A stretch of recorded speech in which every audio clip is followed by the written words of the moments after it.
నాలా ఎంతమందికి దేవుడిని చూడగానే కళ్ళంట నీళ్ళు వస్తాయి. హాయ్, మా ఇంటి దగ్గర ఉన్న వెంకటేశ్వర స్వామికి వార్షికోత్సవ బ్రహ్మోత్సవాలు జరిగాయి. అసలు చూడ్డానికి 2 కళ్ళు సరిపోలేదు నాకైతే. నాకు అందులోని ఈ గుడి అంటే చాలా ఇష్టం. అసలు స్వామిని చూస్తుంటే నాకు కళ్ళంట నీళ్ళు ఆగలేదు. నాకు మనసు బాగాలేని ప్రతిసారి ఈ గుడికే వస్తాను. చాలా పాజిటివ్ వైబ్తో బయటకు వస్తాను నేను ఈ గుడి నుంచి వచ్చేటప్పుడు.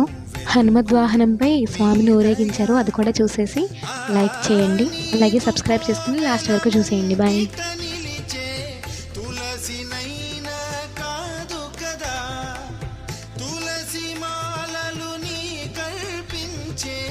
తలపులైన రావు కదా, తెలివిడి నీది కదా, దేవరా తెలిసే బ్రోవరా, ఈ కలియుగ జీవుడిని కాన